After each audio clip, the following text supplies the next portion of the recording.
Welcome, bienvenue, and welcome back to Opus Magnum with Lyte. Today, we've got ourselves an unstable compound. Hopefully, we can redeem ourselves after the last episode where we tried to make it go fast and we just didn't quite make it. Well, this time, we've got a really fast solution. I love it. And I had to break it up because it's a little complicated. And I broke it up for myself, not for you. I'm sure you can follow it. So here we are, starting off with our cheap and small solutions where we've got Nudge, a first attempt at making something, well, cheap. And really, it's not a first attempt, it's pretty darn cheap. But can you do better? Can you do better? I think we can do better. It's our standard arm with a track where we have all the freedom in the world, where you probably try to make it with a piston, use an arm and a track, you're good to go. But given the materials and the fact that we've only got one type of input, we could probably do better. You can probably shimmy it around and go one way to salt, the other way not to. All in all, seems like something we can do better. And even with this solution, there's a lot of open space in here. Do you need all of it? Probably, because you saw how close it swiped through when trying to spin. So, trying to make it cheaper. How do you do it?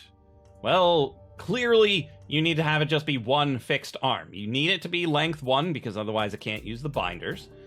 And you need to have it go one way for salt. So since all of the salts have regular old bonds, you lead that way to the bonder. And the other way, you keep it with fire for the triplex bonder. Okay? So what do we build first? Well, the first thing we're going to build is this core unit with standard bonds. Then we're going to add the triplicate stuff because, well, the triplicate bonder doesn't override regular bonds, and regular bonds don't override the triplicates. Is it possible to build it the other way around? I'm not so sure, because by building the salt first, you've got a lot of freedom with this triplicate bonder. It goes in a lot of directions. Trying to do it over here on the regular bonder after the triplicate, well, that's when you get something like this. Where, can you get it done? Can you not get it done? Which pieces can we build? Which can we not? It just leads to a big old mess. But this was my first attempt at it, just trying to get it to swing all the way around, do all the things it needed to do. But eventually, inevitably, you get to a point where it just doesn't work anymore. So just a little paradigm shift where you build this tetrahedronally looking part first leads you to something where you can actually finish it. It's pretty nice.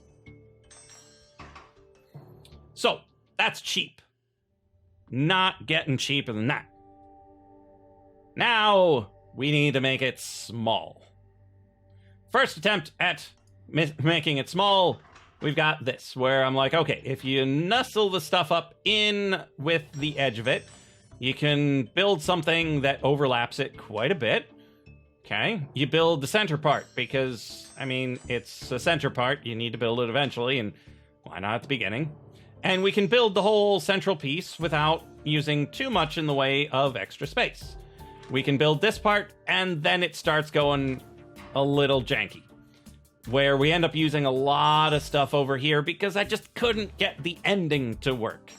And that's what happens when you get something this big and you try to rotate it. There are just all sorts of problems that you run into where it just sweeps too much of a path. Now, granted, 30 is still pretty small. Because 38 is the top percentile. 30 is not bad.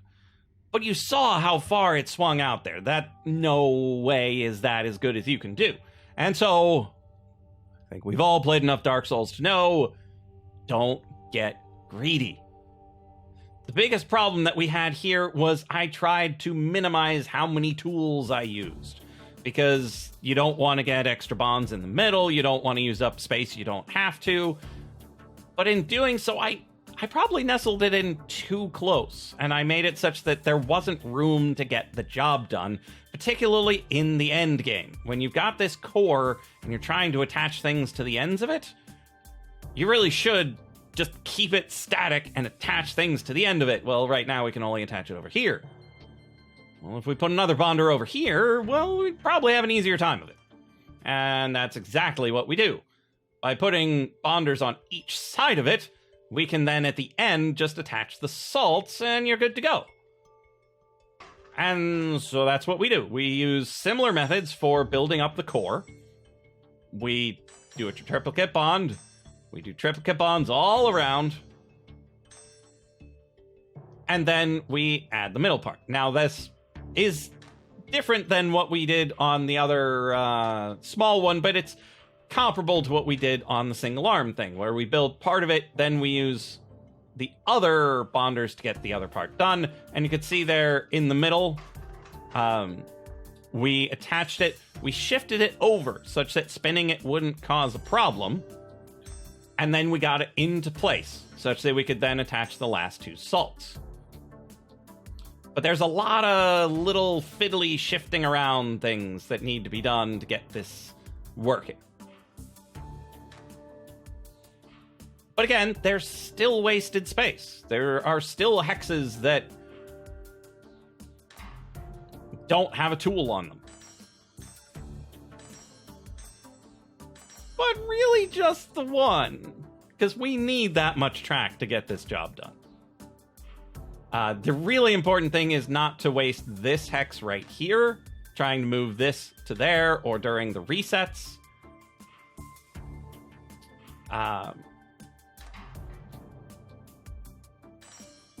And we set it up like this such that it's easier to get it here. If we put it here, it would seem like it would save time and money and energy, but once you grab it from here and move it over here, you've got nowhere to go.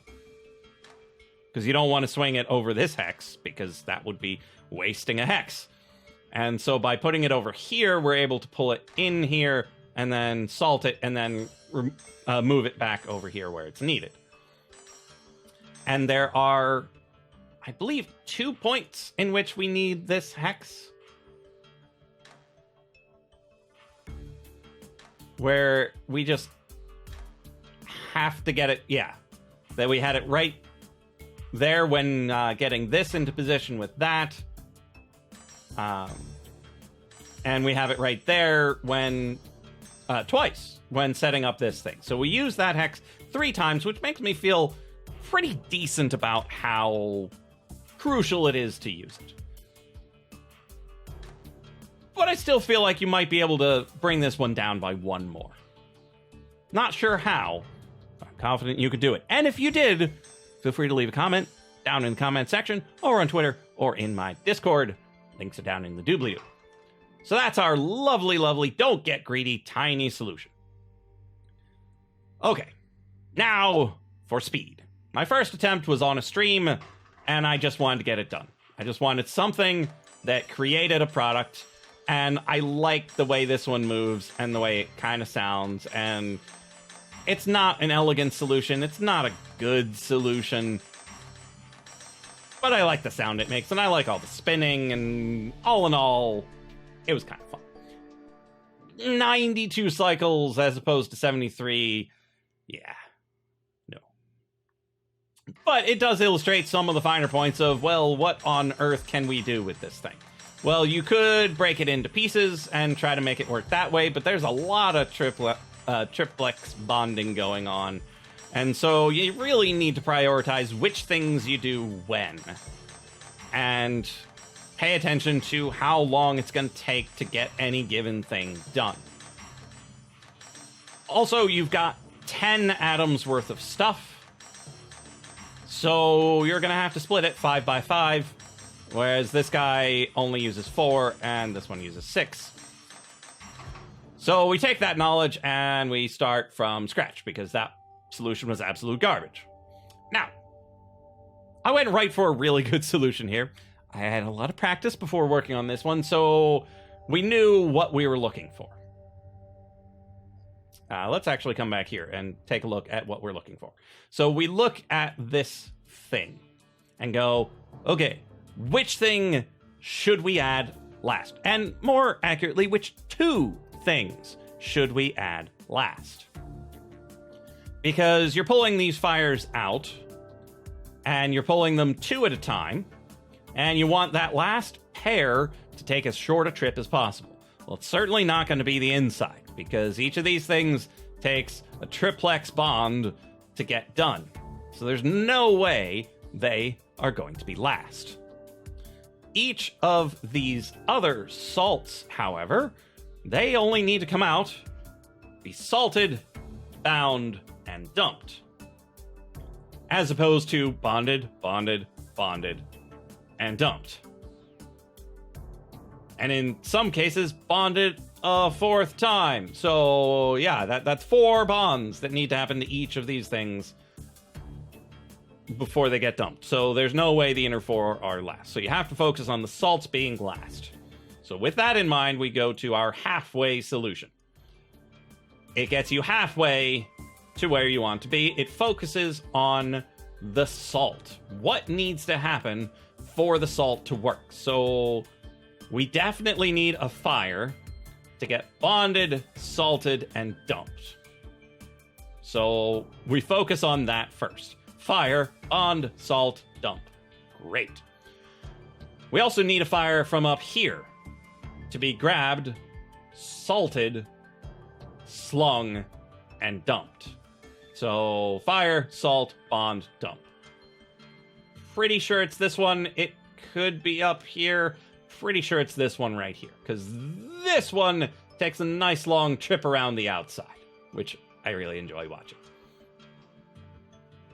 And so what this does is it slowly but surely, don't call me Shirley, sets up our nice little pyramid of salts and then dumps it in. So the first one comes in here. It's going to end up right here. Now, this one hasn't activated yet, and that's because of something that I know for the future. I actually came back and readjusted this to match what goes on in the final solution. But the first fire over here is actually going into this half of the solution, where we're doing the triplex bonding. And then one from over here, and then it alternates which fire comes from where for the triplex bonding. But what we've got here is a way of setting up the salts, because we've got this one, which is going to be the corner, this one that's going to close the door, this one which is coming in here, this one that's coming in here. So right now, in the final solution, our triplex bonding is done. It just got bound here, and then it goes in, and the door gets closed around it. So it was bonded here and gets pushed into here with everything closing in around it, and then it gets dumped. So let's see how that actually happens in this ultimate solution. So the ultimate solution actually starts on this far side, because this takes a while. This stuff, easy peasy. You gotta start over here. This takes several bonds to happen. And so while all of this is churning up, it's doing a series of bonds over this field of bonders. And so the lineup is very specifically designed so that you can start here, move to one, rotate to one, and then move to where you can bond the next one, which can then rotate and shift back towards our other fire. And then we get a 1, a 2, a 3. And on that third bond, it bonds in here, and then it slams in as the door's closing, and it gets dumped into the bin. We got yet another big round thing up here because, well, it doesn't have time to reset. It grabs it from down here and shoves it up, but by the time it gets back, it's done. It it doesn't have time to rotate, so that's when I tend to use these size 6 arm things when they just don't have time to reset. And so this one, like many others, makes a glorious noise and gets the job done really, really fast because we focused on the salt. Because you have to be able to have that salt just go bam, ba bam, ba ba bam, right on into the bin. Now, finding this right here is also not trivial, because you only have so much time to get it in there before the door closes. And finding the right pattern of these things, pushing them through, rotating it around, it took some trial and error, because I started it off with this guy here. I think I actually started him pointing this way, thinking I might be able to get an extra one at the end, and then I had one here, and then this one here, and then one over here. And I just couldn't make it work, so I just slowly shifted them around until I found something that actually got the job done. One other really interesting thing about this one is having 2 arms on the same track that are not actually just multiple iterations of the same arm doing the same thing. We've got 2 arms over here doing 2 separate things. Granted, I don't think I need this to be on one track. It could have been split off because they never actually overlap. But these guys, they're using the same space, but they're doing very different things. And I like that. These guys don't need to share, they've got their own space. They can do whatever they like. And so, yeah, this solution took quite a bit. This layout wasn't too bad, getting the salt into this configuration. That was okay. But then trying to get this built such that it could get in there before the door slammed, whew, took quite a while. But in the end, it did work. And it is really fast. I don't know if there's anything faster. Actually, I don't think you can. Because we paid attention to the salt. So we have grab, 1, 2, dump. Yeah, you're not getting faster than this. Can you do it cheaper? Maybe? I do use a lot of arms. Can you do it smaller? Almost definitely. I mean, this guy swinging it all the way around here, there's no way this is as small as you can get it. No way. And this guy up here, using up all that space? Whew, that's a lot of space. But I really do like this solution. I love the way it sounds, but I imagine most solutions to this problem sound similar. I really like it. It's generally clean and elegant. It separates the 2 important tasks and then brings them together at the end. I like the way it goes. But thank you for watching. This was our good friend, the Unstable Compound. I believe the lipstick's up next. That one's a beast. That one's not ready to be recorded yet. But thank you for watching. Thank you for being here all the way to the end. And I will see you in the next episode of Opus Magnum with Lyte.